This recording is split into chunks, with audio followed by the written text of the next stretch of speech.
Hi everyone, my name is Vinzenzo Verrastro. I am a PhD and a scientific administrator of CIHEAM-IAMB.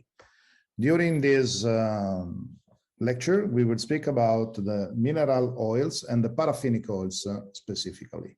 First of all, a brief introduction what we are talking about.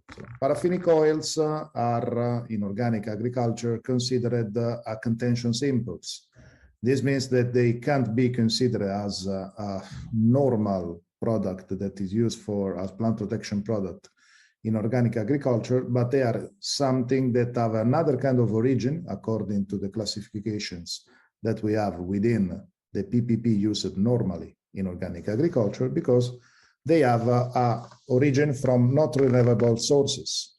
So they belong more to the industry of petroleum. They are often sometimes affecting photosynthesis and transpirations because of their nature and because they are considered some products that could be not very good for the well-being of the crop once they are applied. In some cases of application, they add an effect on phytotoxicity as a phytotoxic for the crop. And they have also a side effect on the natural enemies of the insects on which they are applied. It is necessary to investigate better this kind of oils. So we made several kinds of approaches in terms of understanding the number of use and the number of crops and number of places where paraffinic oils are still used. So we collect a lot of data among whole Europe. We identify the current use and the state of use in each country. We developed and we try to understand if some alternatives were present in European countries. And we made even some tests of alternatives on an on-farm trials in order to better implement them using even a socio-economic evaluation of the substitution of the paraffinic oil. From our surveys, we had several Mediterranean countries because, as the students will know, probably a lot of the use of this kind of paraffinic oils are mainly used in Mediterranean countries. So moving to the countries that have a place in Mediterranean Sea, you will see in this slide that the amount of use is quite widespread on citrus, almost everywhere, with the only exception of Germany, in which the number of citrus is, of course, not significant. And also on fruit trees, palm and stone fruit, something on apples, something on tomato.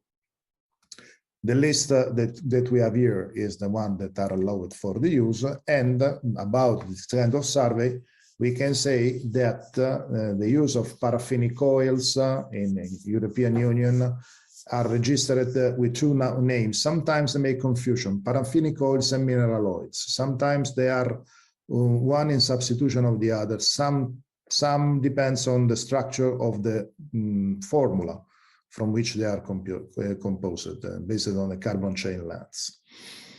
They are a real Mediterranean use, and their use in non-EU Mediterranean countries is still not well unstable, because normally they are not always registered as them, and they are not, unfortunately, easy to understand why the market works in this direction. Several countries, anyway, are reducing them, and this happens very progressively.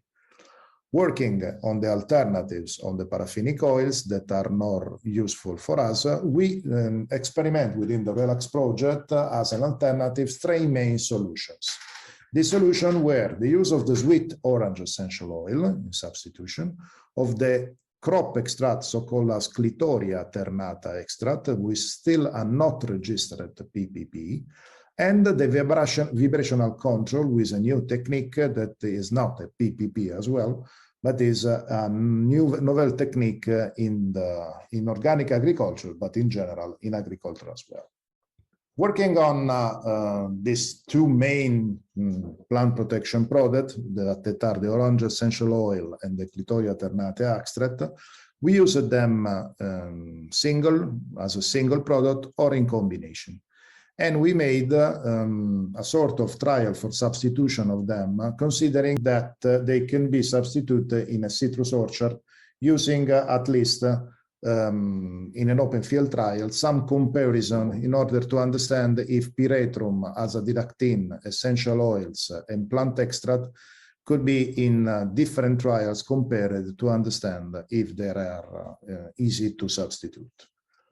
In this way, we took as a target pest to be considered two main new pests. Unfortunately, one of them were almost spread among these fields in these countries.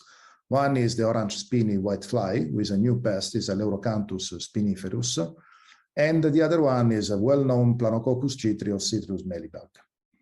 Both of them, especially in Italy and in some other countries of the Mediterranean countries, are the reason why there is a large damage on citrus. And so we made some tests using the alternatives on these two target pests. The orange, I will not go into description for the lacking of time of the trials we effected. I can say that the trials were located in the southern part of Puglia. The place is Castellaneta Marina near Taranto. These are pictures that you see out now of the two orchards in which we did our trials on sweet orange navel, both of them. And the final results were that orange essential oil were effective against Planococcus citri, so in the stage of nymphs and females. Clitoria ternatea as extract with the combination of orange oil reduced the first, the second, and the third instar appearance of Alerocanthus spiniferus. And there is even a repellent effect of the use of orange essential oil and pyrethrin on adults of spiniferus. So, in poor words, we can affirm that the substitution of the paraffinic oil using the orange essential oil self-standing or with the Clitoria ternatea as well was effective against the two targeted pests. These results have been published on scientific reports. You see a screenshot of the article, of the scientific article that you may find even on the PowerPoint presentation. But what we supposed was the other kind of effects that we could have on the so-called non-targeted insects, because that we used to call them as beneficials, because unfortunately the use of these new substances, such orange oil and Clitoria ternatea, could have even a side effect on the so-called good insects. No? And we want to assess the lethal and sublethal effects of this combination of the two products on two main, and even in this case for entomologists like us, famous beneficials. One is Cryptolemus montruseri, the other one is Leptomastix dactylopi. This last one, Leptomastix, is a parasitoid, while the Cryptolemus is a predator as well. We did effects, we did a trial on them, starting from the Cryptolemus montruseri, on residuals, on adults and larvae stage of the predator.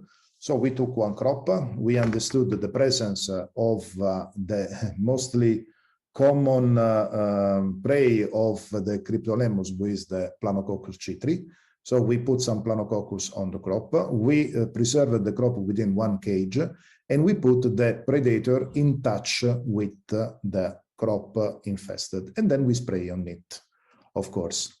And we transferred the crop out of this cage 24 hours after, in order to understand if the Planococcus was or not predated by the Cryptolemus. So we evaluate the evaluation of the daily predation rate of adults, we evaluate the daily predation rate of the larva, and the survival of adults after the treatment with the two products, Clitoria and orange oil, on the predators. The results were evaluated also for the Leptomastix on the survival of the Leptomastix, doing the same thing. So we made a spray with the combination of the two products, and we put the crop treated with the use of Leptomastix in it until one cage. And we observed after 24 hours the evaluation of the survival of parasitoids and the presence, of course, or absence of leptomastic staphylococcus.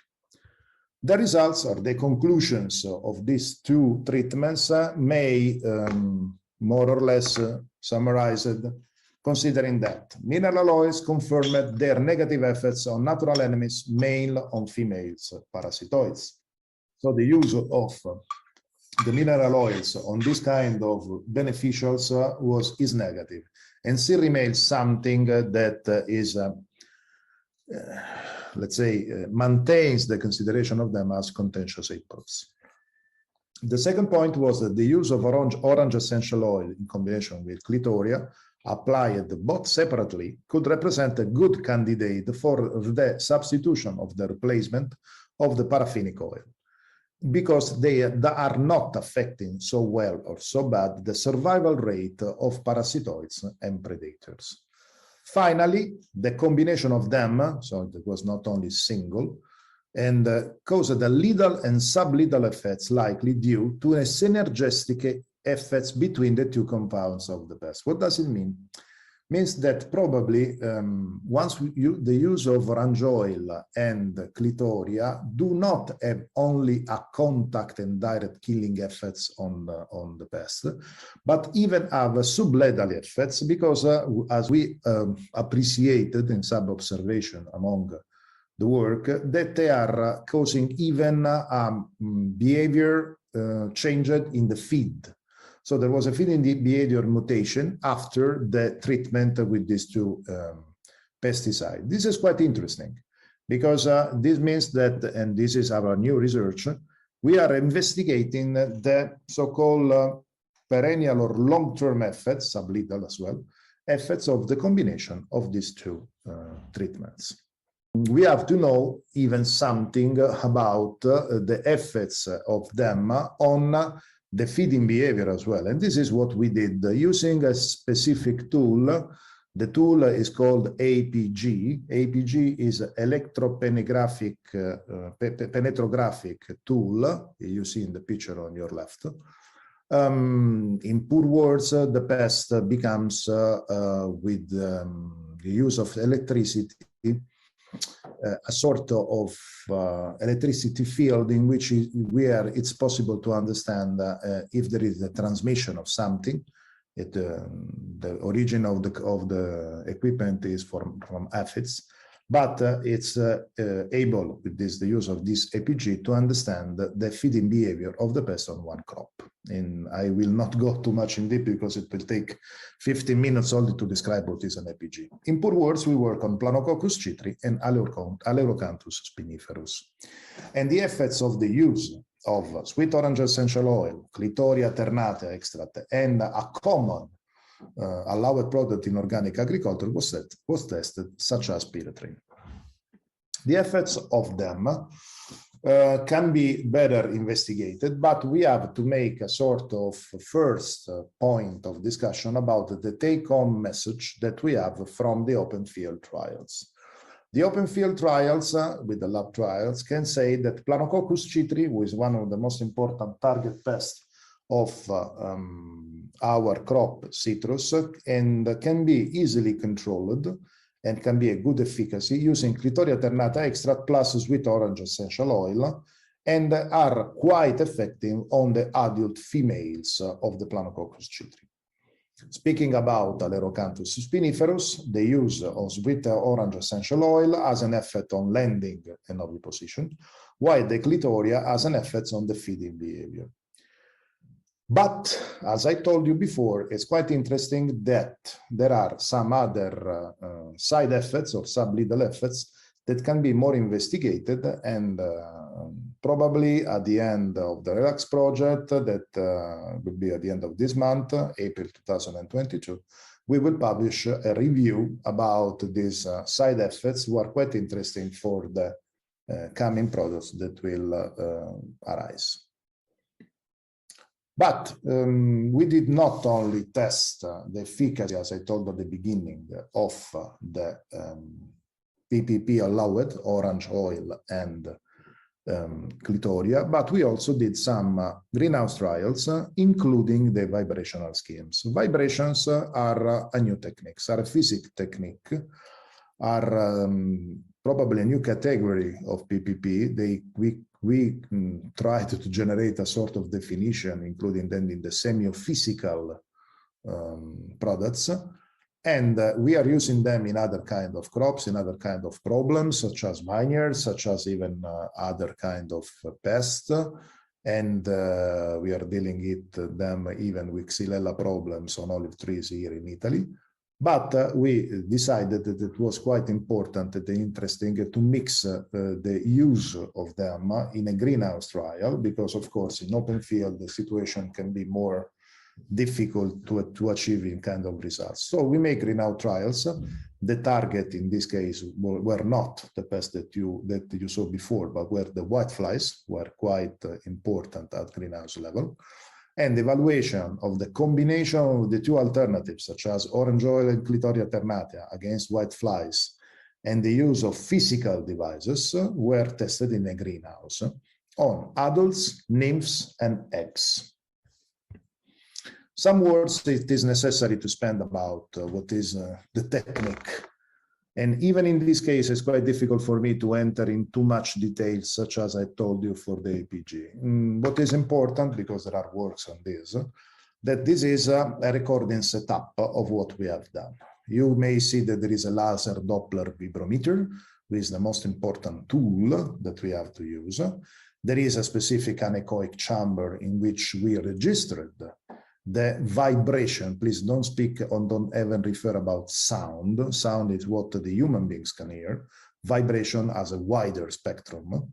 These are the whiteflies. They have an emission of this vibration. We registered it, and we created, according to a registered tool, a registration of their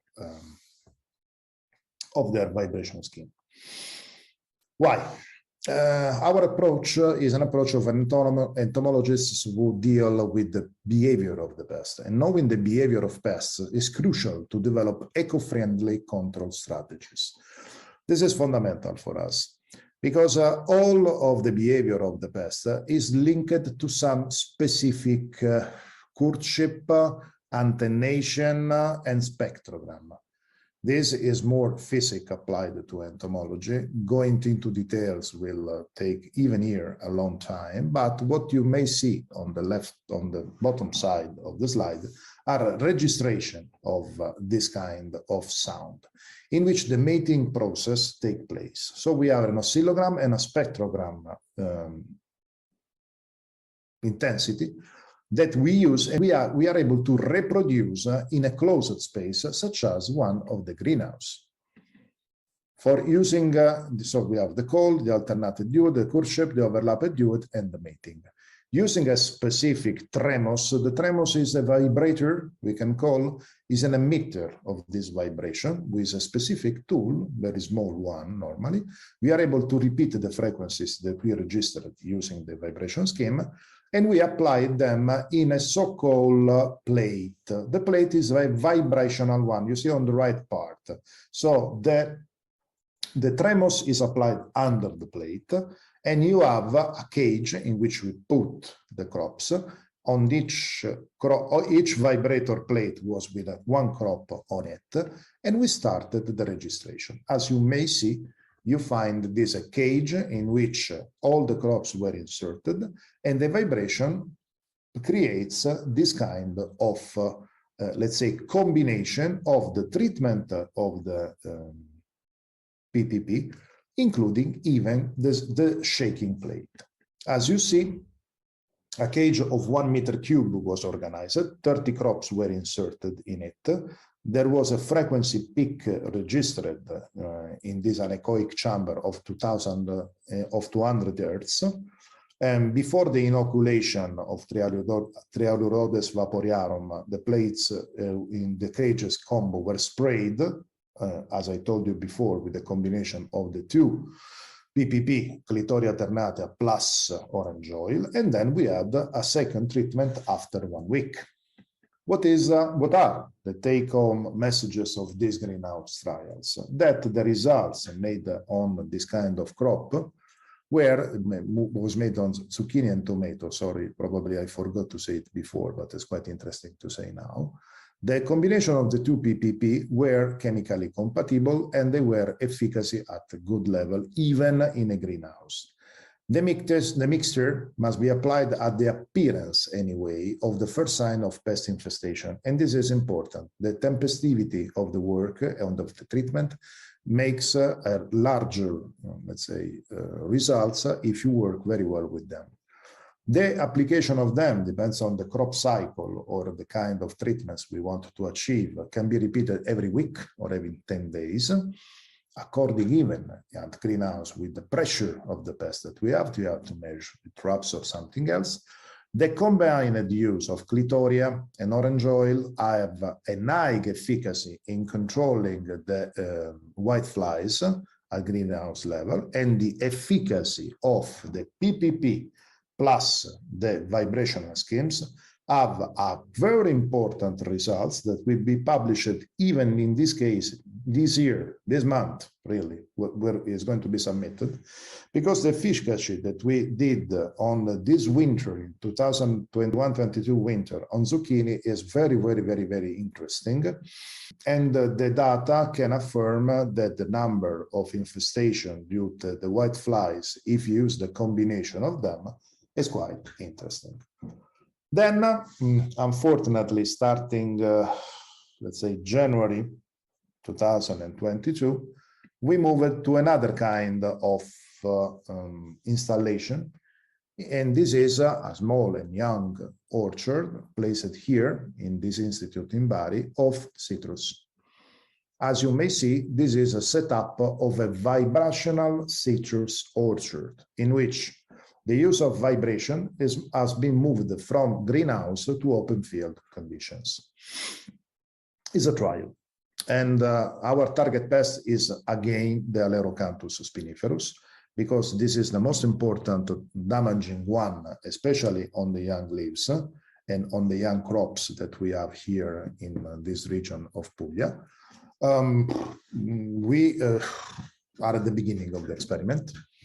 Crops now are, the setup is working very well because we created the vibrators, as you may see here in the round one, at more or less 1.5 meters from the soil.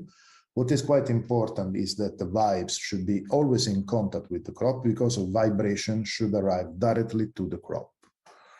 Alerocanthus, as I told you, is our target pest. The presence is always there. We are monitoring since January the presence, absence of it. The treatments have been done at the beginning, switching off the vibration only with orange oil and clitoria extracts at open field level, of course. And then we switched on the crop trial, we switched off the vibration. You may see on your left in which there is the command tool linked to a solar panel, of course, because we are not using electricity, but we are using the solar energy to make a feeding of this kind of crop. And the results in this case, unfortunately, there is a mistake, will be not published in February 2022, but will be published at the end of this month. We are promising because the level of infestation of Alerocanthus spiniferus is quite diminishing during the year, during the months, but we are still at the beginning. At the end, I would like to say something about the social and economic and environmental impacts of the alternative tools, in organic agriculture for mineral oil. This is a social and environmental analysis that we did, considering that mineral oils are excellent control of key pests, but they have a lot of problems that I stated in probably in the first or second slide. The use of PPP innovative as alternatives, such as orange oil and clitoria, are quite interesting. They are very good as an adequate control of pests in selected crops. There are even sometimes availability of large quantities. The use of vibrational disruption can have more than a negative effect First of all, there must be a classification if they are to be considered like a PPP or not. We are trying still to understand from the European Commission which kind of approach they would like to follow about that. As you see on the right side of the slide, we have positive and negative aspects. Let's say that probably the input suppliers are quite important for vibrational disruption, because before using, there must be a training courses for the one that we are using, that they are going to use it, because it's not easy to understand. And there is a technical even device that should be placed in our orchards, working with some expert about vibrational tools, who is not so common. We have a couple of centers in Italy. We have another center in Slovenia and in Germany. Things are growing, but I can't say at the moment that they are very common in our environment. So it's a new technique, but it's quite interesting. The combination of them, as you have seen from a research project, are quite interesting at greenhouse level and probably are useful, I can affirm, even if it is not so, let's say, totally defined, because only 4 months of trials is not so much to assess this, in an open field as the vibrational orchard that I showed you before. Finally, what are the take-home messages that we can have on paraffinic oil substitution? This kind of results are not only due to the results of the RELAX project in research investigation, but they are due even for the workshop that we have done in Italy as well and in Spain, in order to describe and to speak about the substitution. Alternatives are available at the moment, yes. The use of alternative plant protection products and vibration are the promising combination that better can reply yes to these questions.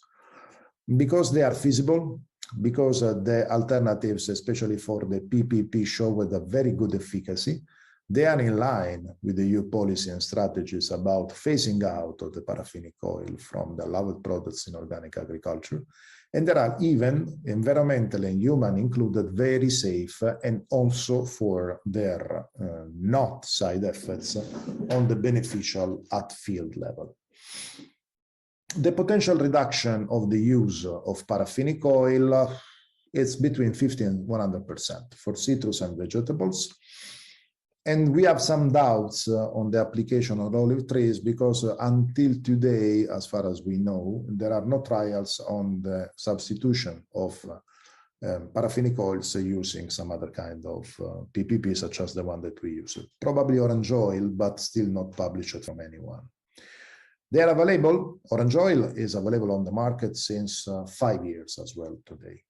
And Clitoria is going to be probably approved in next year.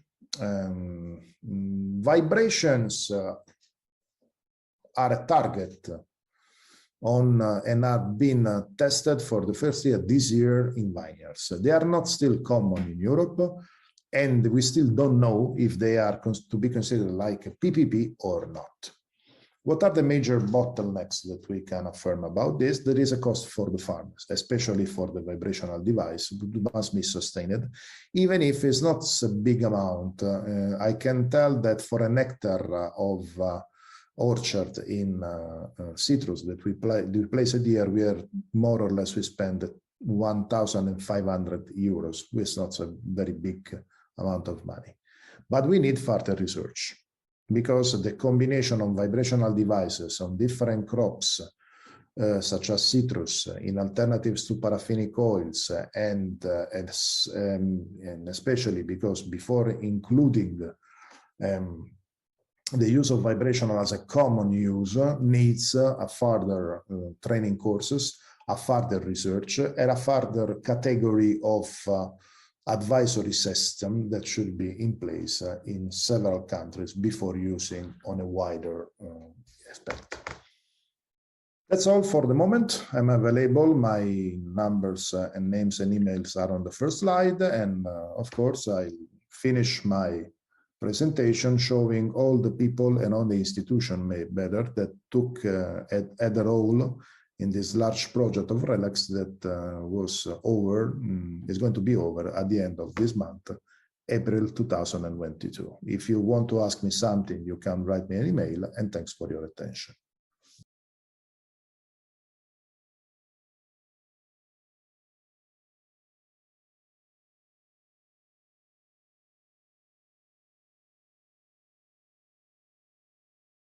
Hello, my name is Erica Montemayor, and welcome to my presentation on sustainability assessment of mineral oil alternatives with life cycle assessment, or LCA.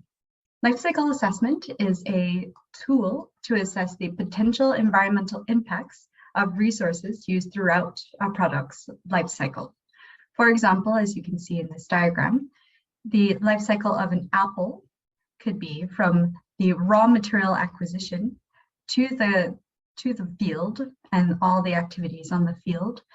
Then that apple gets taken through the distribution, then to the consumer where the apple is consumed and any waste is disposed of.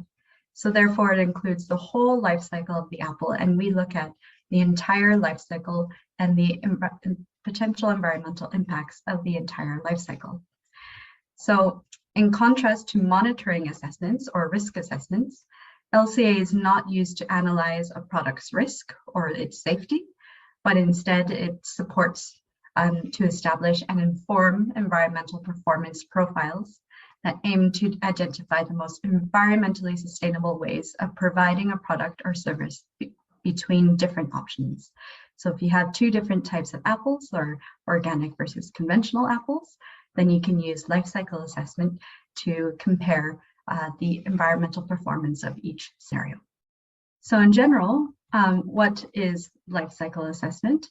What are the perspectives and the uses? So keeping this in mind, it is a comprehensive assessment, meaning it includes the entire chain of the production of a product. It also includes multi-environmental indicators, which mean we include many different indicators. So climate change potential, eutrophication, water use or resource use, particulate matter production, ozone depletion. So those are some of the environmental indicators that we include, and usually there are about 16 to choose from. The uses of LCA include comparing different scenarios, like I said before, identifying hotspots in the chain. So maybe the use might be a big hotspot, or is it in the raw material extraction? Or we can look directly into one of these stages and see what are the hotspots in, for example, the production on the field. We can also use LCA to identify improvement strategies. So if we find that the production on the field is a hotspot, then we can look at how to improve that environmentally, from an environmental perspective. Also, we can prevent problem shifting between impact categories. So if we look at many different impact categories, not just climate change, we can see that if we decrease climate change, but we might increase eutrophication, then that becomes a problem. So including many different environmental indicators prevents this problem shifting, and we have a better picture of the environmental profile of a product. So to carry out an LCA, one needs to follow a framework. So this framework is actually standardized in the ISO 14040 and 14044. And the framework consists of 4 different phases. First, the goal and scope definition, where you decide what the goal of your study is. For example, it could be to identify hotspots or perform comparisons. Then second is the inventory analysis, where you take the inventory of all the inputs and outputs that go in and out of your system. This can be primary data, which in our case were organic crops and animal farms and organic plus. So we collected data about the yield or about the fertilizers that they used and how much fertilizers on the farm. Or you can use secondary databases where they give you, for example, electricity in Spain or fertilizer production in Spain. And we use those secondary databases if we do not have primary data. Then third is the impact assessment, which defines what models are used to calculate the impacts for each impact category. In our case, we use the environment footprint method, or EF, which is a method created by the European Commission, and this was used for categories like how to model freshwater ecotoxicity. And fourth is the interpretation stage, where results are discussed, such as what are the hotspots, which scenarios perform better, sustainability, or sensitivity assessments, and the limitations of the study. So that in general is life cycle assessment. So how does life cycle assessment estimate results? So here's a very simple explanation, but we usually use this to show how we estimate the impacts in the impact assessment stage, the third stage. So from our inventory, the inventory stage, we collect all the emissions or resource use in for example, in apple production. So in apple production, we might have liberation of CO2 from the decomposition. These might come from fertilizers. These come from the application of plant protection products, and so on. So this is our inventory. We have the exact amount of each of these that come out of, for example, per hectare of apples. So now that we have the amount of mineral oil per kilogram, mineral oil kilograms per hectare of apples, then we can characterize them into their relevant impacts that they would affect. So mineral oil can affect ecotoxicity. It could affect maybe human toxicity and resource use because it comes from petroleum. So then these impacts can be further aggregated into what are called areas of protection. So ecotoxicity affects ecosystem quality, human toxicity affects human health overall, and resource use affects natural resources. So that in general is how we are able to estimate impacts in LCA. So now moving on to our case study that we use to assess the mineral oil use in an actual field and using a product. So I'm going to go by the phases in LCA. So the first phase was goal and scope definition. So to conduct an LCA, we need to define the goal and scope of the study. And part of this is outlined here, where the goal is to assess the environmental impact of organic lemon production, comparing systems with different types of oils as insecticides. We also define what's called a functional unit. It's a measure of the function of the studied system, and it provides a reference to which the inputs and outputs and the final results can be referenced to. So in this case, the function is to produce organic lemons, and the unit would be 1 ton. To perform the life cycle impact assessment, we use the environment footprint methodology, which is Europe-specific and recommended by the United Nations Environment Programme. And these lemons are produced in Sicily, Italy. And finally, the scenarios that we looked at, the reference or contentious scenario was mineral oil used as an insecticide, and this is distilled from petroleum. And the alternative scenario is the use of thyme essential oil. So LCA, part of the goal and scope is to define the system boundaries of your product. So our product is lemon production here. What is included in our assessment? We usually draw a diagram to make it more clear. So LCA is a system-based approach looking at all the upstream and downstream effects of a product, lemons, throughout its lifetime or through a specific time. In this case, the system being assessed includes the background system here, or upstream processes, which occur before the field, before the actual cultivation on the field. So this can include the production of fertilizers, production of electricity, diesels, seedlings, and so on. Then all of this goes into our foreground or on the actual field, And this comprises of all the activities occurring on the agricultural field, such as planting the crop, application of plant protection products. We also have use of natural resources, and so on. So then all of these are used for crop production, and our lemon go out into the technosphere, which means that it is a final product and it can be distributed. So the red arrows here show all of the emissions that come out of each system that go into the environment, or we call it the ecosphere. And here it shows all of the natural resources like land and water that come out from the ecosphere or from the environment to the background system. So now moving on to the second phase, which is the inventory. We created a life cycle inventory, which defines all the inputs and outputs from the system.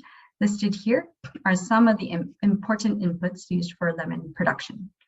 So for the contentious and alternative inputs, we have 180 kilograms of mineral oil was used per hectare, and the thyme oil was 920 kilograms per hectare of lemons, and this was the equivalent to the amount of mineral oil needed to be applied. We also have the outputs per 1 hectare of lemons. This is in general some of the important outputs that we have, where we have most of the important ones come from fertilizer application and the emissions that are liberated from that, and plant protection product applications and the emissions liberated from that application.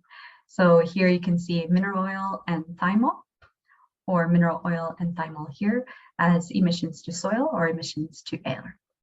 So finally, using that inventory, we were able to estimate the results, which I will present in the next few slides. So the third phase is the impact assessment, where we actually look at the impact from using these different scenarios. So the results can be presented in both the impact assessment phase or the interpretation phase, or both. Here I will first show the impact assessment phase.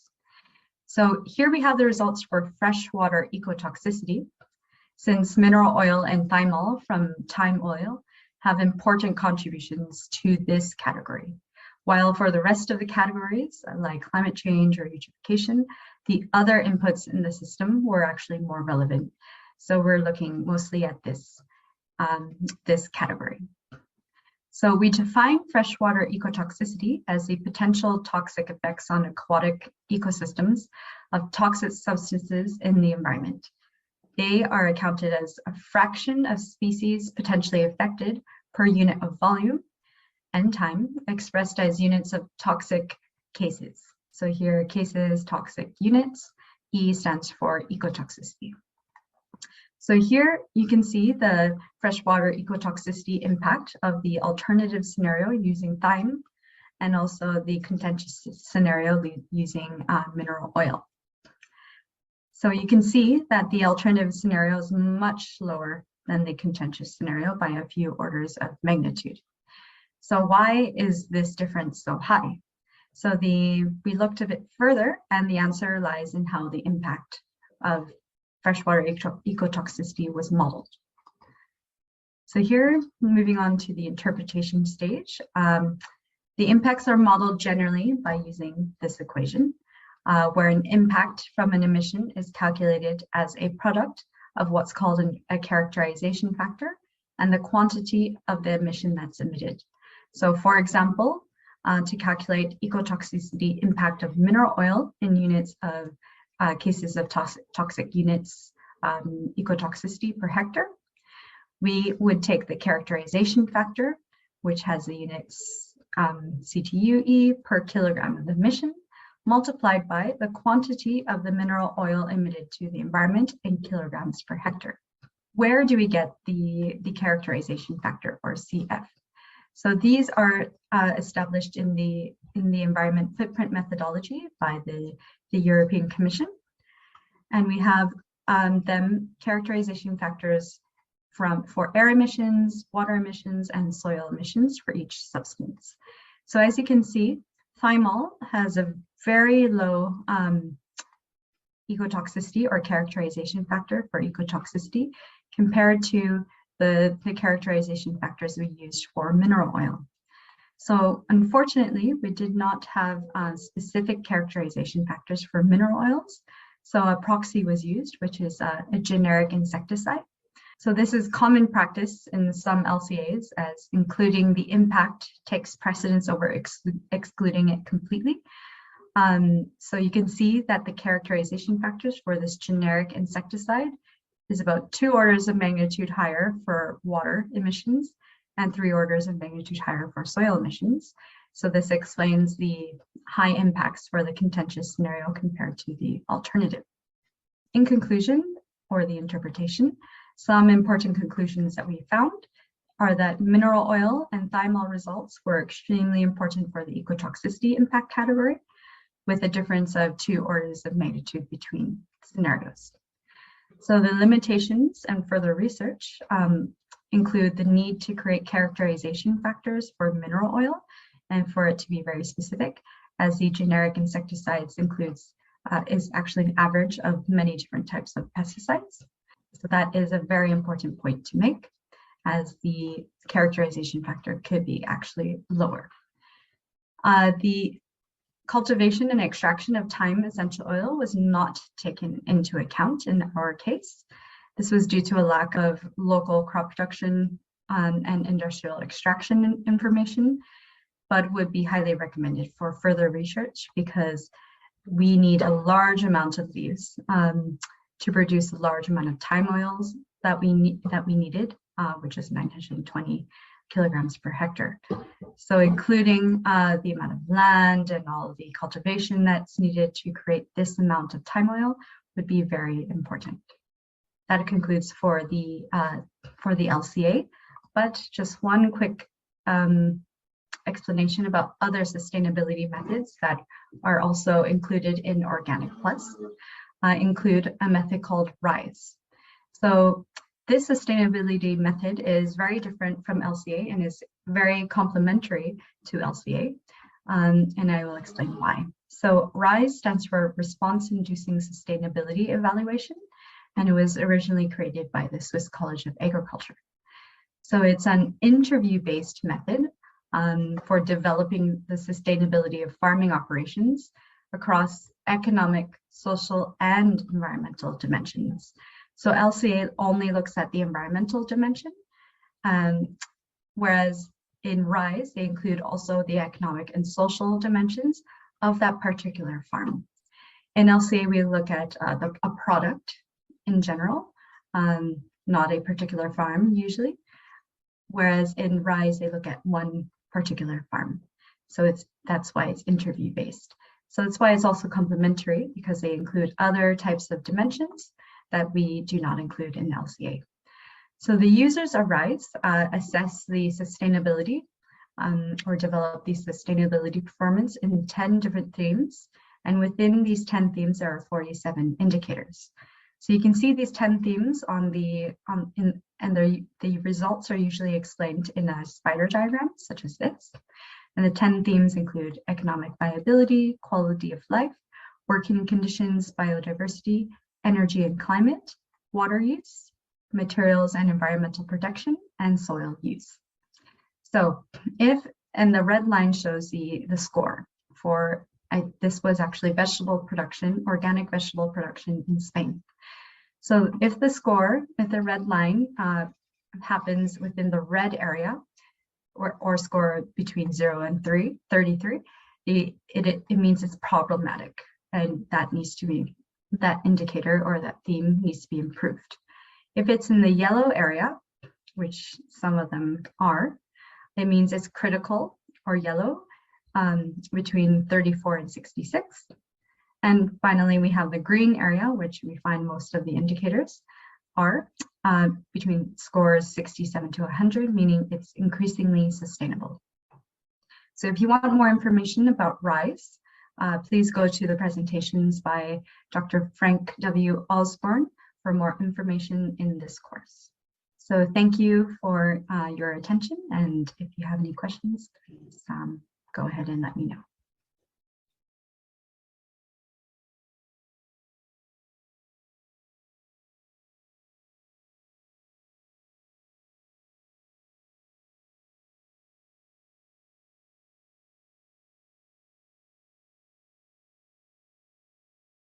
Hello, everyone. My name is Lucius Tamm. I'm coordinator of Relax, of the Relax project, and I'm happy to tell you a few things of what we've achieved and can contribute to our overall objectives.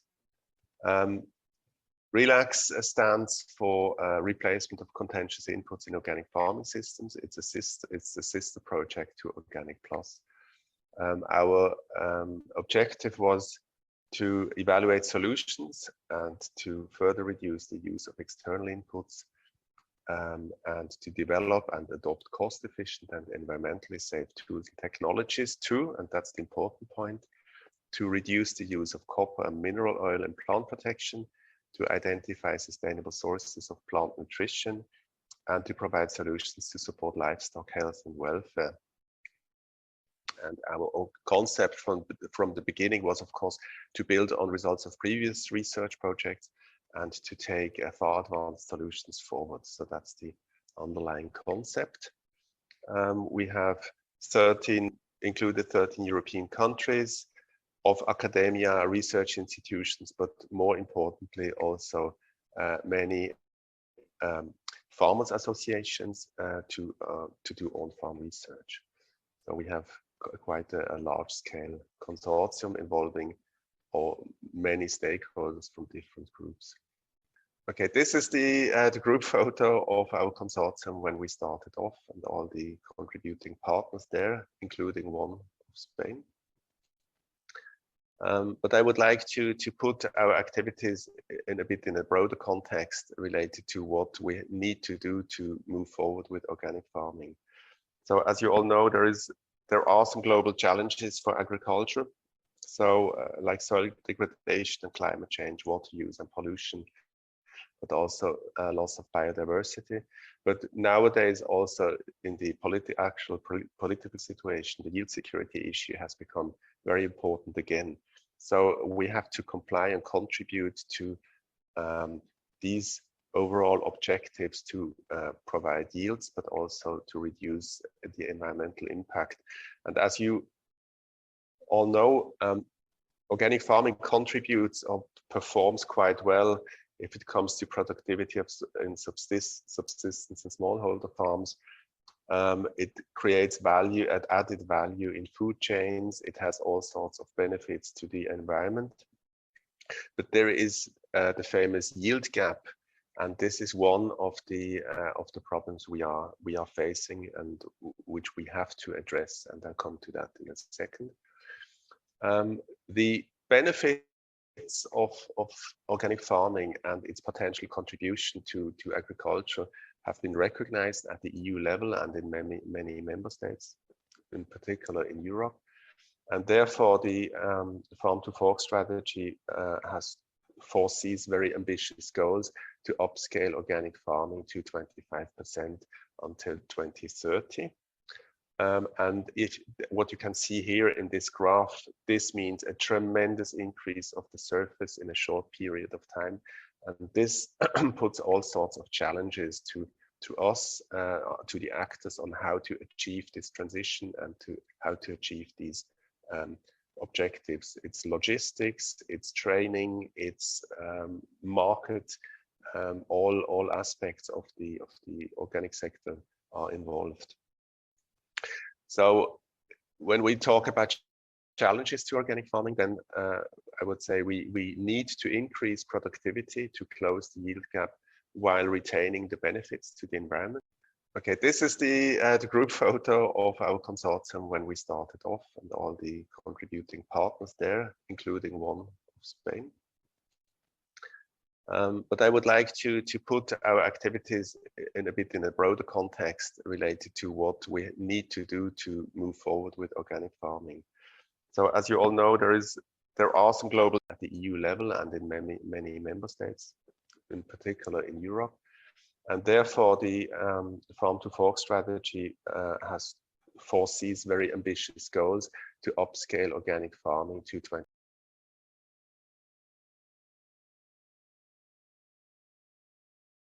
25% until 2030. And what you can see here in this graph, this means a tremendous increase of the surface in a short period of time. And this puts all sorts of challenges to us, to the actors, on how to achieve this transition and how to achieve these objectives. It's logistics, it's training, it's market, all aspects of the organic sector are involved. So when we talk about challenges to organic farming, then I would say we need to increase productivity to close the yield gap while retaining the benefits to the environment. So we have to avoid the collateral damage to the environment. We also have to replace problematic practices, and this is what Organic Plus and Relax are about. And we also have to find ways to allow for upscaling for organic farming. So that's also a major challenge in logistics. The timeline of Relax was when we started off. We started off with data collection. You know, where do we stand? What's the state of the art? We identified the needs in surveys. What is used right now? What are the alternatives? We did develop and customize available alternatives. We tested them on farm in various countries and contexts. We also looked at the socio-economic, environmental, and acceptance issues for novel solutions. And we've also developed roadmaps to be presented to the European Union on how to implement those alternatives if it's possible, and on how to reduce the use of contentious inputs. The state of play is, yes, we see, in a nutshell, yes, we see that there are alternative tools and technologies, and they may contribute to the reduction of these contentious inputs in many cases, not all. The transition to improved management practices has to involve all players along the value chain. That's totally clear. There is a different potential for introduction of alternatives, but there are also different bottlenecks in each case which may hinder the transition. So they need to be identified in each case. We need tailored support strategies from the policy side, because else nothing will change. We also identified actions that are needed at the EU level to encourage the use of alternatives and to encourage the reduction of contentious inputs. And as I said, we have drafted some roadmaps to reduce the use of contentious inputs. And those roadmaps, they have to be fair, reliable, and also implementable. It's no use to claim everything is fine if there are serious problems. What I want to raise here is we've addressed some aspects, but if we want to improve organic farming and introduce further innovations in organic farming, really to address the demands from the world, to feed the world and so on, then it's not only about technological innovation. It's really also about social innovation and ecological innovation. And these are aspects we have not addressed in Relax because that was not the purpose. But we have to keep in mind that these other avenues or roads for innovation need to be addressed too in order to achieve major progress for organic farming and agriculture in general.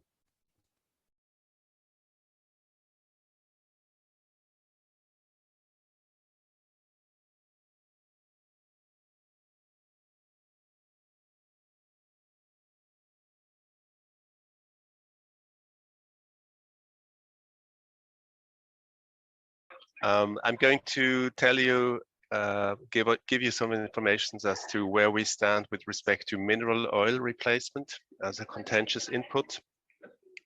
The research was mainly driven by the Italian colleagues, Vinzenzo Verrastro and other colleagues. If we think of the pest control toolbox, there are a range of different techniques we could use, but in this particular case, to replace the paraffinic oils, we have focused within Relax on 2 to 3 different approaches. One is variety to a certain extent, one is alternative plant protection products, and one is really innovative. That's the interruption via vibrational technology. I'm going to tell you a little bit what this is in a minute.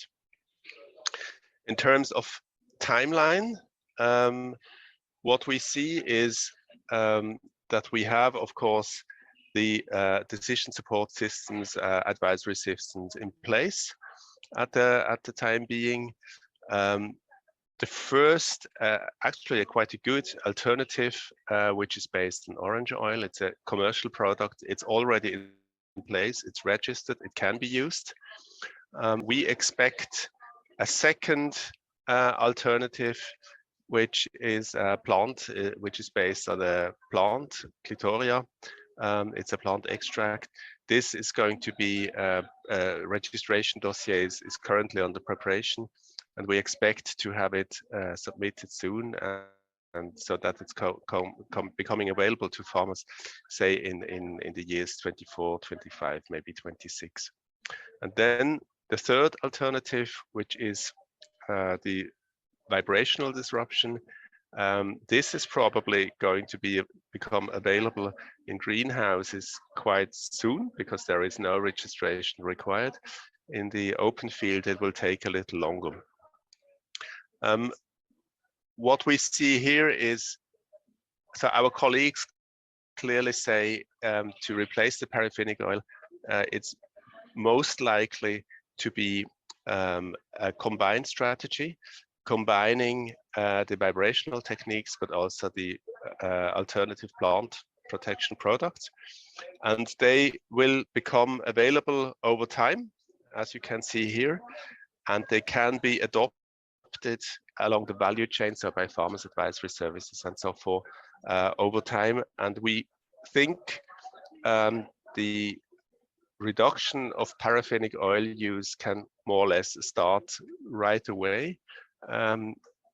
It may take a few years, but we believe, or our colleagues believe, it's possible to reduce it, to really phase it out within the coming years, at least in the Mediterranean basin, where they worked primarily on oranges, but also on greenhouse crops.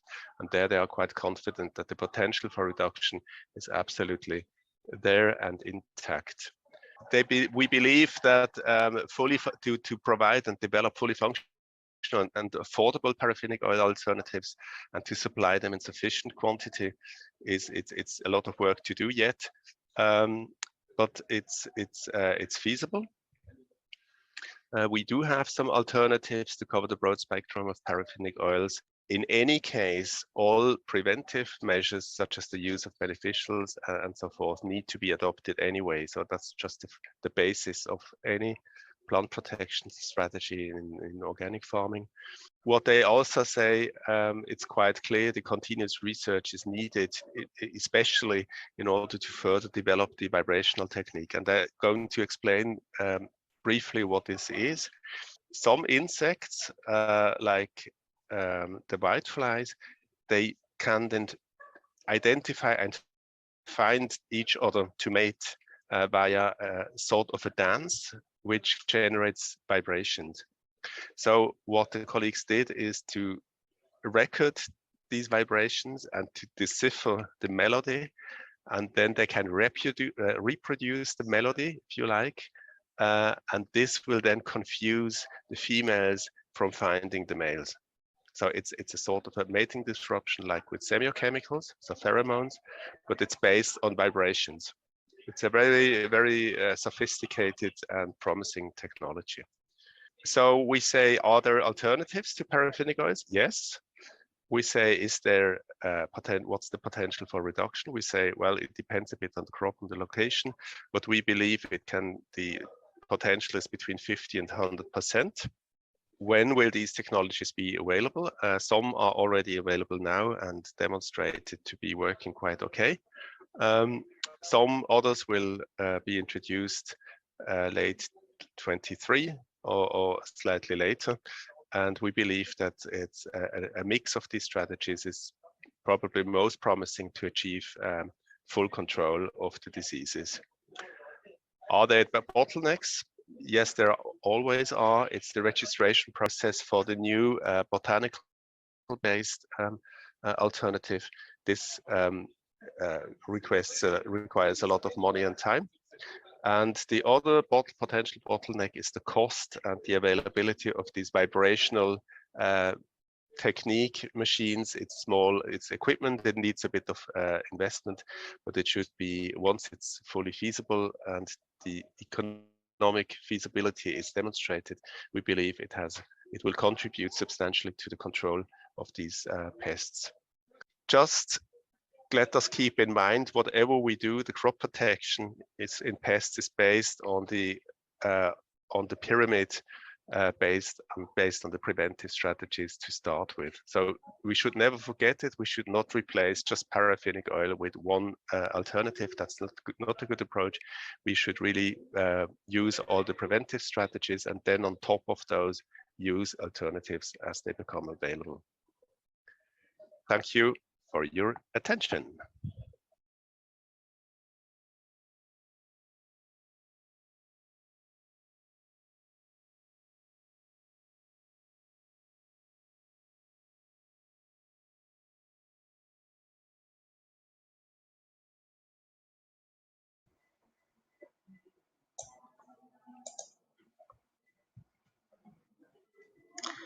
Hello, thank you to all the speakers, Ulrich Schmutz, Vinzenzo Verrastro, Erika Montemayor and Lucius Tamm.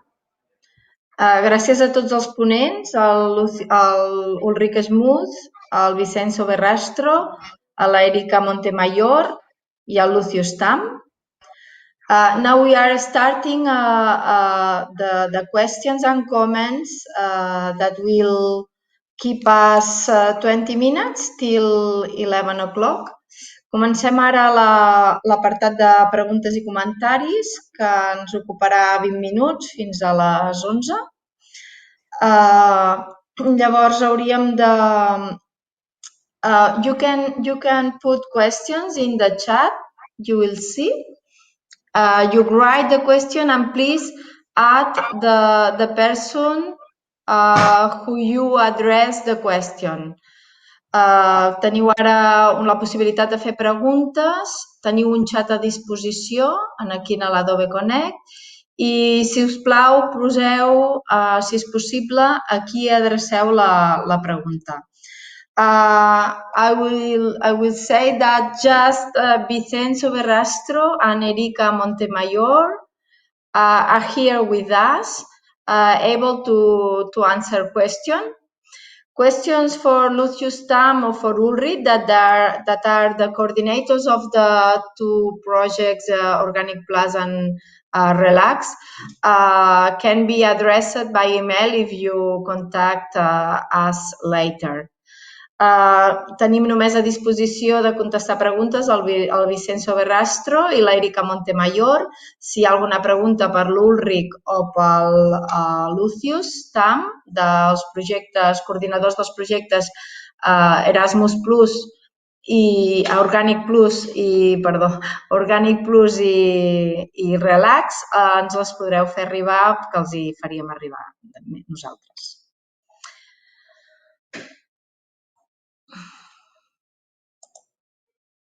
I will also say that you will, the people that is registered for this conference will receive an email with a link to see again the record of the conference. Dir-vos també que totes les persones que esteu a la jornada o que us havíeu inscrit rebreu un correu electrònic amb un enllaç per poder tornar a veure i a seguir la jornada. And also, while people is perhaps writing questions, I will also beg for your excuse because we have had a little issue, technical issue, and the speak of Lucius Tamm has restarted during the conference. També aprofito que la gent pot estar aquí ara escrivint preguntes per disculpar un petit problema tècnic que hem tingut i que ha fet que la xerrada de Lucius Tamm hagi tornat a reiniciar-se mentre s'estava passant.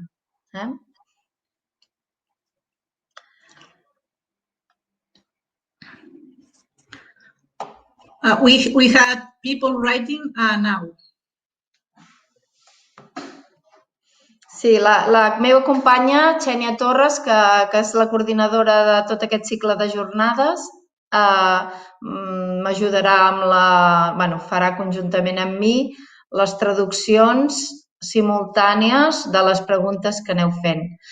My colleague, Xènia Torres, that is the coordinator of this cycle of conference, this international course, will help me with the translation from English to Catalan and the opposite of your questions.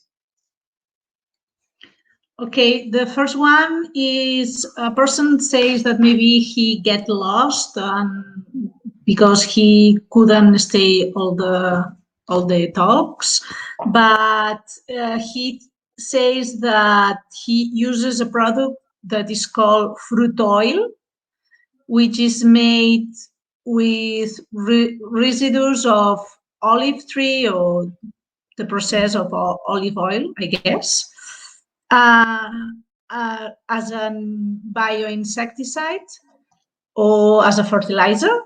And he says that he uses it, and if you have work with it and how it works for you, if it's a good alternative in place of paraffinic oil. I don't know, Vinzenzo, if you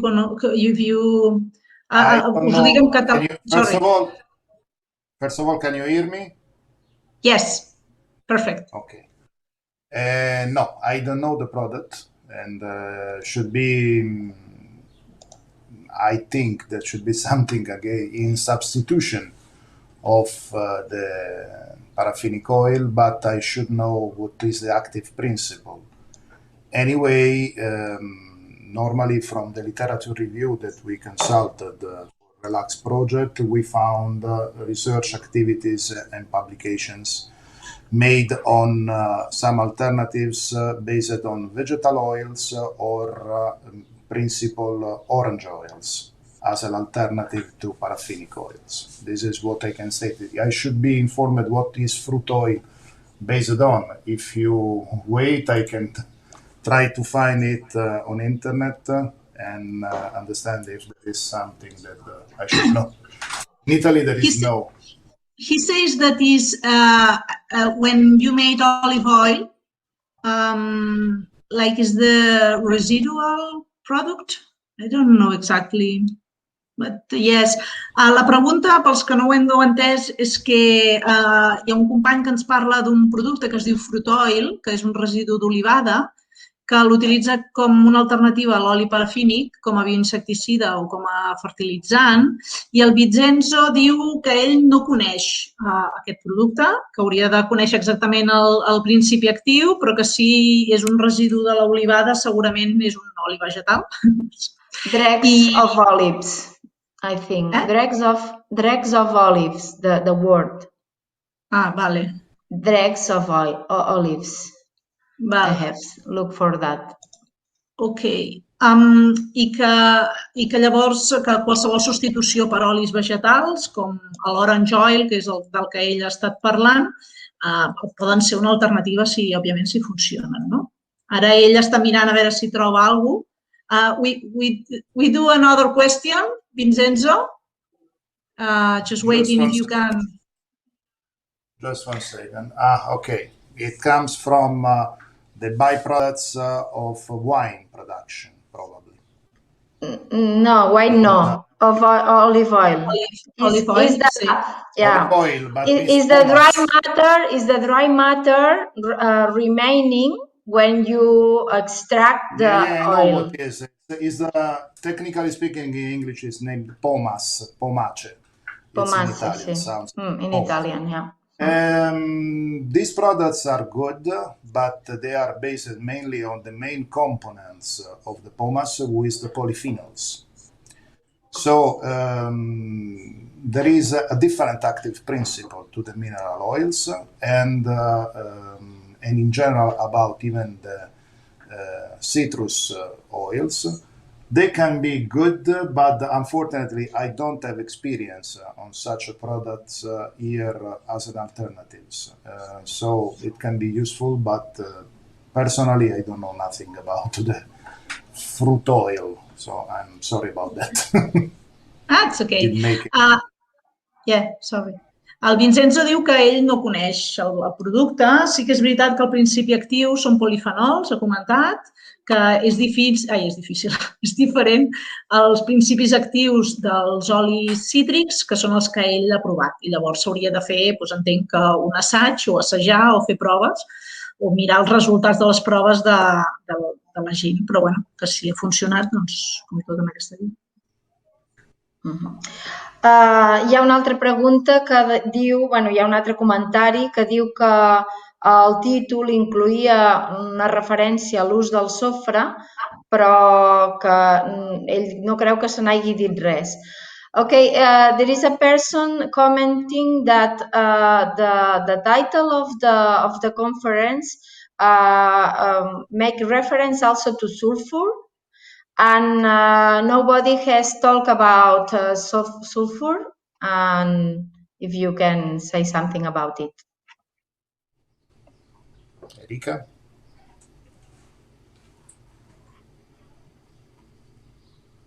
No, unfortunately, I'm here just to speak about the orange oil or two alternatives to the mineral paraffinic. It was a specific field of work. Sulfur is another issue. Depends on other kind of problems. So at the moment I can't say much because it was not even in the let's say research activities of the Relax project to speak about that.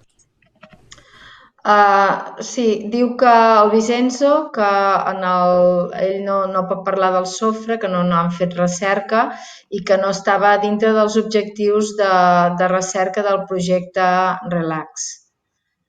I també dir que nosaltres en el nostre projecte també era un dels inputs controvertits, però també és veritat que potser al final no s'hi ha fet prou èmfasi o no s'hi ha fet tant d'èmfasi. Okay, in organic plus... Just to clarify, sulfur at itself is not considered from European Union at legislative level as a contentious input at the moment. Sí, vol aclarir el Vinzenzo que segons la normativa europea, de moment, no es considera el sofre com un input controvertit.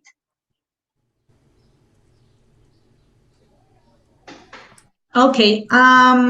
L'altra pregunta, la següent pregunta... The other question should be about Albert Giménez. I'm not so familiar with the Catalanian language, but I think I got the question. So if I may... Yeah? Okay, then you answer. Let me read it in English. Yeah. Okay, just to the people, for the English listeners. The question is for Vinzenzo. He asks if the vibrational pattern of the natural predators have been studied in order to replicate them to attract them and fight the plague together with phytosanitary alternative. And he asks as well what area or scope could vibrational control cover and how many pieces of equipment for each hectare will be necessary. Yeah. Okay. First of all, about the vibrational techniques, there is something to do before. That means vibrations should be measured. And this means that in terms of understanding what is the real efficacy, we should understand which kind of pest we are dealing with. I mean, working on the principal pest of one crop, we need to know if the basic way of communication use the vibrations. I think you can translate this part. Ell diu que el primer que hauríem de fer és mesurar les vibracions, no? I que depèn de la plaga. El primer hem de saber si de la plaga principal del nostre cultiu es comuniquen a través de vibracions, perquè si no ja no cal continuar, entenc. And this is the first. This needs a research activity on the field in which capturing the pest or the insects or whatever you need to measure the signals, you need to register the signals, you need to have a meter, a sound meter, which is called shaker, to implement at farm level. El que necessites és registrar els sorolls que fan, les vibracions que fan aquestes plagues, la plaga principal o la bèstia que vols combatre, i allò ens ha dit que bàsicament hi ha un so, una vibració que li diu shaker. Vibració more than sound. Sí, que seria vibration? What? Vibration more than sound because of vibration. No, yes, yeah, you're right. You said it before. Yeah, sorry. Ell diu que no parlem de sorolls, sinó de vibracions, perquè tenen un espectre més ampli, que no ens centrem en vibracions, en sons, sinó en vibracions, i que primer s'haurien de registrar, i llavors aquestes vibracions principals són les que hauríem de poder emetre. After this, we have to prepare an installation at field level. That means that we must have some cables that should touch the crop. So the vibration must be transmitted to this cable directly to the crop. Llavors s'ha de fer una instal·lació on hi ha uns cables que toquen el cultiu directament. Són instal·lacions a camp i les vibracions que fan aquests cables es transmeten al cultiu que han d'estar en contacte. These are the main difficulties that you may find in doing this. So not all the crops, of course, can be, let's say, interested by this kind of tool. And this is only the big obstacle that you may find. It's more difficult to describe or to say than to do it. Oh, se'ns ha quedat. Vinzenzo, Do you want me to repeat? You get. Yes, you say not all the crops are able to. No, it's not possible because it depends on the situation in which the crops are. For instance, if we are dealing with big crops, that means 7, 10, 15 meters sometimes, the vibration will be not reach all the crop in the entire canopy. Diu que no tots els cultius són elegibles per fer aquest sistema. Per exemple, depèn de la situació i també depèn de la mida d'aquests cultius. Parla de cultius que poden fer 7, 10 o 15 metres i llavors les vibracions no agafen a tota la planta, no hi arriben, llavors no serveix de massa. About the second part of the question, our data are referred at the moment on vineyards and on citrus orchards. Which was the first one? Before the Vinya. Vinya. Sí, la segona part de la pregunta, que és com s'haurien de posar aquests equips i quants equips serien necessaris per hectàrea, ells ha fet assajos amb vinya i amb fruiters de cítrics, plantacions de cítrics. In terms of having a good coverage of 1 hectare on vineyards and citrus as well, we found that 8 shakers are necessary. En principi, per tenir una bona cobertura, necessitarien uns 8 aparells vibracionals per hectàrea. This means that we made even evaluation of the costs of the installation itself, not thinking about the work must be done before doing this, okay? So we are not evaluated this aspect, but we evaluated the installation, having the shakers, having the solar panels, having the cables along the crops, and the cost is around more or less 1,500, 2,000 euro per hectare. Han avaluat el cost de fer la instal·lació d'aquests aparells, no dels aparells de per se, sinó de muntar-los, o sigui, ficar la instal·lació, ficar els panells solars que donen electricitat, ficar els cables en contacte amb els cultius i que estiguin ben distribuïts, i calcula entre 1.500 i 2.000 euros per hectàrea en la instal·lació. Approximately, that's the cost. If the question is already answered, yes, Chania and Vincenzo, I will make a comment related with the person that talked about drag of olives as a possibility of treatment, of substitution of mineral oils. And this person is giving more information. It says that is drag of olive, 93% pp. That you need the application permission. That is used in treatment, in winter treatment of stone fruits, of seed fruits, tropical fruits, strawberries, blackberries, and grapes. Yeah. The pulverization usually is 1 liter and 1.5 liters each 100 liters of water. And with the usual consumption that gives for each culture, for each different culture. There is no security time, but is interval, but is the, if you mix with another product, it will be the time interval, the waiting interval of the other product. En català, sorry, wait, I will translate in Catalan. Diu que, bueno, ho diu en castellà, extracto de orujo, que és l'essència en català, 93% pp, requereix carnet d'aplicador i s'usen en tractaments d'hivern, de fruites de pinyol, de llavor, tropicals, maduixa, mora i raïm. S'utilitza 1 litre i 1 litre i mig o entre 1 litre i 1 litre i mig cada 100 litres d'aigua amb el consum habitual d'hectàrea de cada cultiu. No té termini de seguretat, però en cas de barreja serà el termini de seguretat del producte que estigui barrejat.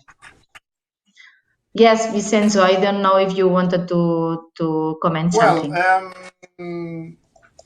What we found, there must be a division between what we found or what we studied in Relax project that was based on the literature review before, of course, 2017, more or less. And the two products who were most promising to substitute the paraffinic oil were the one that we tested. And even Lucius said before, I'm speaking about the orange oil, and I'm speaking about the extract of a crop, Clitoria ternate. I think you can go for the translation. Sí, que amb aquest projecte, doncs, com ja ha dit el Lucius Tamm, van estar mirant el tema de l'oli de cítrics, de taronja, i el tema de la clitoria com a alternatives als olis minerals. What happened after was that we made, among the project, several meetings at national and international level on the alternatives to mineral oils mainly in citrus crops, of course. And we found, not only in Spain, but also in Italy, in Greece as well, some new alternatives that were based on other kind of products. Sí, van fer bastantes, a part de la recerca bibliogràfica que ha fet referència abans, durant el projecte Relax van fer bastantes trobades a nivell internacional, sobretot per parlar amb els experts, està el cas de les recerques a nivell mundial, sobretot amb el tema dels olis minerals, de l'extracte de cítrics, entès? Sí. And these are the main aspects to be even that comes from, for instance, the national workshop that we did in Italy about these issues. There are a lot of alternatives that the farming are testing at local level. Products who are being authorized recently, products who are historically authorized in organic farming, but not for this kind of substitutions. They are authorized for PPP, as plant protection products. And normally their local behavior were, let's say, the new aspect of substitution. What is the general message that we kept from all these meetings was that, as Lucius said, now the substitution of mineral oils, or better paraffinic oils, because there is sometimes a misunderstanding on this term, is possible at European level, using some techniques, alternatives, or strategies that probably may change from country to country. Dels tallers que van fer, ells van organitzar, a part de les trobades, bastants tallers, i van veure que hi ha molta gent que està buscant alternatives amb diferents tipus de productes, no només amb els que ells han parlat. A nivell local s'estan provant bastantes coses i el que sí que s'ha vist és que està clar que és possible la substitució i que segurament les maneres de substituir-lo canviaran de país a país en funció de diferents estratègies. Vale, l'última pregunta que tenim, ja per anar acabant, per al Vinzenzo. Sorry for Eric, sorry for me. Okay. Erika was very clear. Yeah.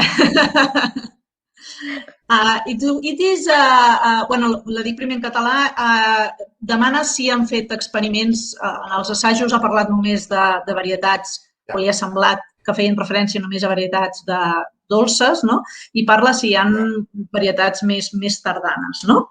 The question is if there is any other experiment in late orange varieties like Valencia Latte or only in Navel group, the sweet oranges.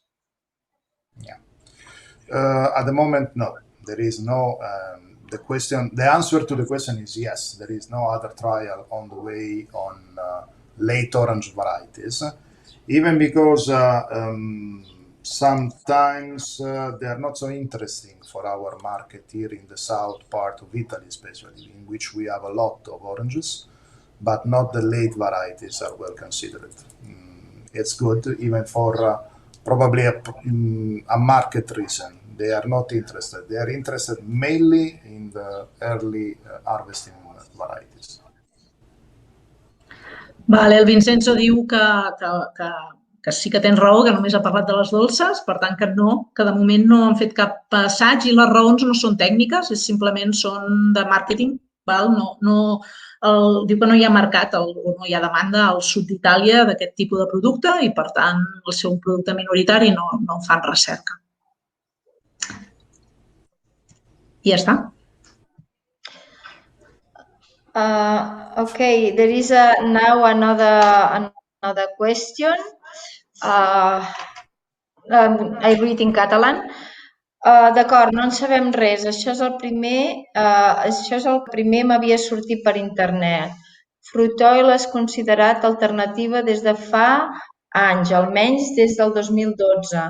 Jo entenc que l'efecte principal del parafínic, fer una pel·lícula que ofega ous, l'objectiu és el pugó, també el fa l'oli d'orujo. certament no està registrat com a fitosanitari, sinó com a adob a la Comunitat Europea i dona les gràcies a l'escola. The same person talking about dregs of olives say that we know nothing. Is strange because this has been the things she found. He has found in internet. Fruit oil is considered an alternative long time ago, at least since 2012. He understands that the main effect of paraffinic oil is a film that don't allow breathing. It's for a repellent one. Yes, I got the point. Now the point is the final period, if I may, Gloria, in which we are speaking about is not registered as a plant protection product. Do I get well? No, Gloria is frozen. El Vincenzo deia que és un producte que no està registrat com a fitosanitari, sinó com a adob, com molt bé deia el noi que ens feia els comentaris, no? Because if it is not registered as a phytosanitary product, this can be allowed in the use of as a strategy.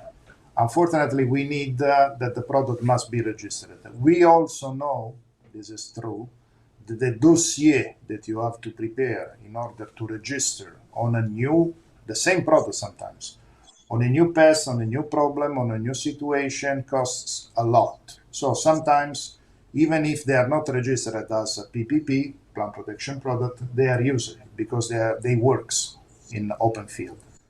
But this is a critical issue because normally we adapt our strategies to what the market offers, not exactly to what the legislation says, because you have to stick on the legislation, and so the product should be authorized for that kind of pest or problem.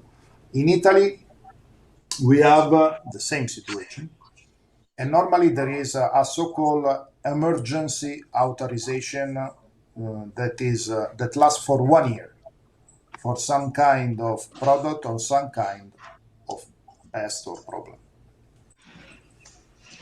Vale. Ell diu que és el mateix, el projecte no està registrat i, per tant, no es pot utilitzar com a estratègia si no està autoritzat. Llavors, fer investigació sobre aquests temes no té més.